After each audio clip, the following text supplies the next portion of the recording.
Thank you so much, Mr. Chair. I am going to try to get through a lot quickly.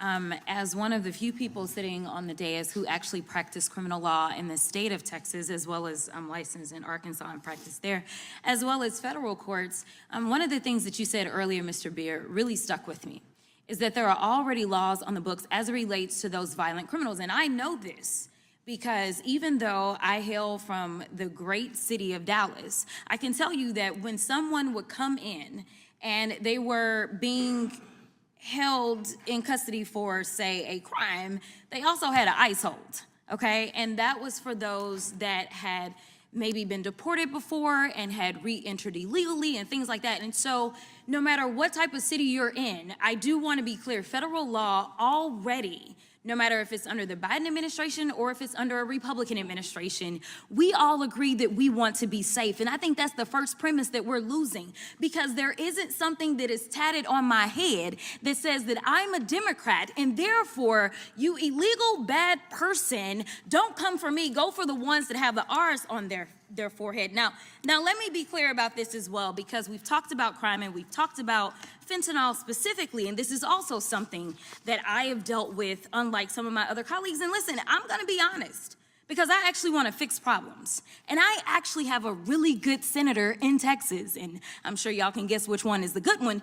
But let me tell you, if we care about fentanyl, I have multiple bills for that. I started on the state level before everybody started talking about it, and I have federal bills that my senior senator has signed on to. So I welcome my colleagues because I actually want to make sure that my communities are safe. But as we start to talk about crime and statistics, Mr. Beer, I want to play a little game with you. It's called rhetoric versus reality. And so I want to ask you, my first question, is this rhetoric or reality? Immigrants commit more crimes than US citizens. On a per capita basis? Rhetoric or reality? Oh, it is rhetoric. Okay, thank you so much. Mr. Chair, I'd like to ask for unanimous consent to enter into the record this article, which states that undocumented immigrant offending rate lower than US-born citizen rate, and this is from nij.ojp.gov. Without objection. Thank you so much. The next one, immigrants are just living off the federal government and contribute nothing. That would be rhetoric. Okay, thank you so much. Mr. Chair, I would ask unanimous consent to enter study that says undocumented immigrants pay almost $100 billion in taxes. This is from the Alabama Reflector. Without objection. Thank you so much. My final rhetoric or reality question is immigrants only enter at the southern border. Rhetoric. Okay, right, because they enter all kinds of ways. I just wanted to make sure that I put that out there. In fact, I have a few more questions because I still got a little bit of time, which I usually run out of time.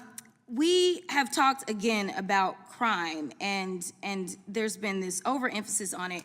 And honestly, I can tell you that I don't want anyone to be killed, whether it's here or anywhere else. There is nothing about me as the child of a preacher that makes me say that I want people to die, okay? So I feel as if my colleagues from across the aisle have decided that they are going to make immigrants the boogeyman.